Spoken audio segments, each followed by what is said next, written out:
Hello everyone, welcome to my channel. Friends, चलिए start करते हैं होम साइंस का अपना अगला टॉपिक।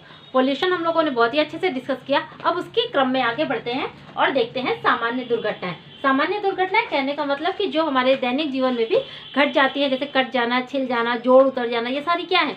ये सारी क्या है? सामान्य दुर्घटनाएं हैं। इनके लिए हम लोग घर पर ही उपचार कर सकते हैं। अगर न ठीक हो तो फिर उसके बाद डॉक्टर के पास ले जाए।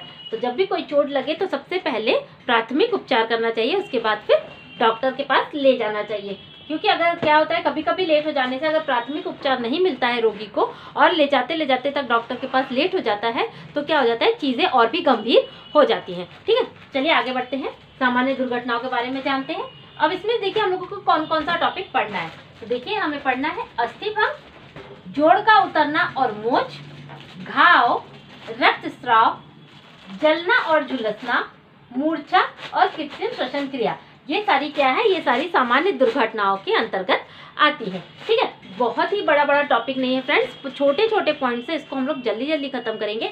डेफिनेटली एग्जाम में इससे क्वेश्चन निकल के आते हैं, इसलिए इनको इग्नोर नहीं कर सकते। ठीक है, मैंने सिर्फ यहाँ पर इंपॉर्टेंट पॉइंट ही मेंशन किया है। आप लोग चाहे तो स्क्रीनशॉट ले लीजिए या फिर इसको नोट डाउन कर लीजिएगा। चलिए सबसे पहले देखेंगे जोड़ उतरना और मोच के बारे में। ठीक है, जोड़ उतरना क्या होता है? तो देखिए अस्थि संधि पर, ध्यान से सुनिएगा, अस्थि संधि पर से हड्डी का अपने स्थान पर से हटना क्या कहलाता है? जोड़ उतरना। अब देखिए ये अस्थि संधि क्या है? तो ये जो अस्थि संधि, जैसे कि अगर हमारे बॉडी में हड्डियों में संधि ना हो, यानी जोड़ ना हो, तो हमारी बॉडी क्या होगी? मूव नहीं करेगी, एक जगह स्ट्रेट खड़ी रहेगी। तो हमारी बॉडी मूव करे इसके लिए किसका होना आवश्यक है? तो संधि का होना। देखिए जैसे यहाँ पर, ठीक है, ये क्या है? ये पार्ट हो गया संधि, ये संधि है। ठीक है, इसी संधि की वजह से ही हमारी बॉडी में क्या होती है? मूवमेंट होती है। हमारा हाथ पांव, हमारे हर चीज जो हमारी बॉडी जो है वो मूव कर सकती है, हिल सकती है। तो जब यही संधि को हम लोग बहुत ही अच्छे से डिस्कस करेंगे हमारे स्केलेटन सिस्टम।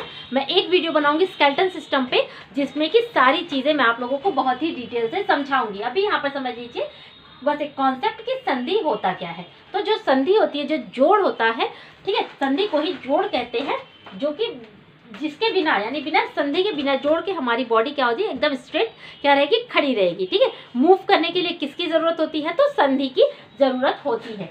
तो जब अस्थि संधि पर से हड्डी अपने स्थान पर से केवल हट जाती है, ठीक है, या खिसक जाती है, तो क्या हो जाता है? उसी को जोड़ उतरना कहते हैं। इसमें देखिए दो अस्थियों को बांधने वाली जो कंडराएं होती हैं, वहां की मांसपेशियां टूट जाती हैं, यानी जो मसल्स होते हैं, जो ऊतक होते हैं, वो क्या हो जाते हैं? वो डैमेज हो जाते हैं। ठीक है, डैमेज हो जाते हैं, हड्डी अपने स्थान से घसक जाती है। इसको देखिए फ्रैक्चर नहीं कह सकते हम लोग, इसको फ्रैक्चर नहीं कहेंगे, अस्थि भंग इसको हम लोग नहीं कहेंगे। तो कभी कभी आप लोगों ने भी ध्यान दिया होगा कि बच्चों के साथ ये ज़्यादा होता है कि अगर बच्चों को तेज से उछाल लीजिए तो उनकी यहाँ की जो होती है ना, यहाँ का जोड़ जो है वो खुल जाता है। तो तुरंत हम लोग डॉक्टर के पास ले जाते हैं कि हड्डी बैठा दें, जोड़ को ठीक कर दें। ठीक है, उसी को जोड़ उतरना कहते हैं, उसको फ्रैक्चर हम लोग नहीं कहते हैं। तो ये कॉन्सेप्ट समझ में आ गया। अब आगे देखते हैं मोच। मोच में क्या होता है कि मोच में अस्थि को बांधने वाली जो संयोजित ऊतकों से निर्मित कंडरा, यानी जो हमारे मसल्स होते हैं। अस्थि में तो यानी जोड़ उतरना में तो हमारी अस्थि संधि पर से हड्डी जो है वह इधर उधर खिसक जाती है, लेकिन मोच में क्या होता है? इसमें अस्थियों यानी हड्डियों पर तो कोई प्रभाव नहीं पड़ता, लेकिन जो वहाँ की मसल्स होती हैं, जो कंडराएं होती हैं, ऊतकें होती हैं, वहाँ पर क्या हो जाती है? वह टूट जाती हैं, उनको नुकसान पहुँच जाता है, तभी क्या हो जाता है? वो मोच हो जाता है। जैसे कि अभी कभी कभी हम लोग चलते रहते हैं तो हमारी एंकल जो है मुड़ जाती है, लेकिन हमारी अस्थि पर कोई प्रभाव नहीं पड़ता, लेकिन हमारे मसल्स वहाँ के डैमेज हो जाते हैं, जिसकी वजह से वहाँ पर स्वेलिंग हो जाती है। ठीक है, बात समझ में आ रही है? तो अस्थि उतरना यानी कि जोड़ उतरना और मोच में फर्क क्या है, ये आप लोगों को क्लियर हो गया होगा। और ये होता क्या है, आई थिंक ये भी आप लोगों को समझ में आ गया होगा। ठीक है, अब देखते हैं घाव के बारे में। इसमें क्या होता है कि देखिए घाव में, देखिए घाव जैसे कि साधारण कट जाना, छिल जाना, खेलते समय बच्चों को चोट लग जाना। ठीक है, हम लोग काम करते हैं तो कभी कभी क्या हो जाता है? चाकू लग जाता है या कहीं से छिल जाता है, दीवार से छिल जाता है। तो ये सब क्या है? ये साधारण घाव है, ये हमें कभी भी लग जाते हैं। इनके लिए तुरंत डॉक्टर के पास जाने की जरूरत नहीं है। हाँ, अगर चोट गंभीर है तो डेफिनेटली फर्स्ट एड करने के बाद उसको क्या करें? डॉक्टर को जरूर दिखाएं। ठीक है, तो सबसे पहले देखिए क्या किया जाता है। घाव पर टिंचर आयोडीन ध्यान दीजिए, क्वेश्चन निकल के आ सकता है कि घाव पर क्या लगाना चाहिए। ठीक है, तो घाव पर सबसे पहले क्या लगाना चाहिए, टिंचर, आयोडीन या फिर स्प्रिट में एक गॉज का टुकड़ा भिगोकर रखिए। ठीक है, घाव पर रखिए, घाव पर लगाइए और उसको फिर साफ कपड़े से बांधिए। अब देखिए ये गॉज क्या होता है, तो जो गॉज होता है ये फर्स्ट एड में हम लोग देखते हैं, गॉज एक कॉटन जैसा होता है। ठीक है, कॉटन जैसा होता है लेकिन कॉटन नहीं होता है। क्यों? क्योंकि जो रुई होती है वो चाहे जितनी भी शुद्ध हो, चाहे जितनी भी स्टरलाइज्ड हो, लेकिन घाव के संपर्क में उसको नहीं रखना चाहिए। क्यों? क्योंकि रुई को अगर हम लोग घाव के संपर्क में रखेंगे तो उसके जो रेशे होते हैं वह घाव पे, खुले हुए घाव पे क्या करते हैं, चिपक जाते हैं और फिर वो निकल नहीं पाते, जिससे इन्फेक्शन का खतरा जो है वह बढ़ जाता है। इसीलिए रुई के स्थान पर हमें किसका यूज करना चाहिए, रुई के स्थान पर हमें गॉज का इस्तेमाल करना चाहिए। गॉज के टुकड़े को भिगोकर फिर उसको घाव पर रखिए और फिर साफ कपड़े से उसको बांध दीजिए।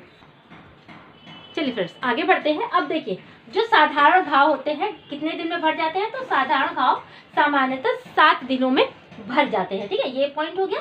ड्रेसिंग को यथास्थान रखने के लिए, यानी जो हम लोग ड्रेसिंग करते हैं वह खिसक न जाए, वह इधर उधर ना हो जाए, इसके लिए हमें क्या करना चाहिए, तो इसके लिए हमें किसका यूज करना चाहिए, तो रोलर पट्टी, क्रेप पट्टी या फिर चिपकने वाला प्लास्टर क्या होता है, उपयुक्त होता है ड्रेसिंग को रखने के लिए अपनी जगह पर।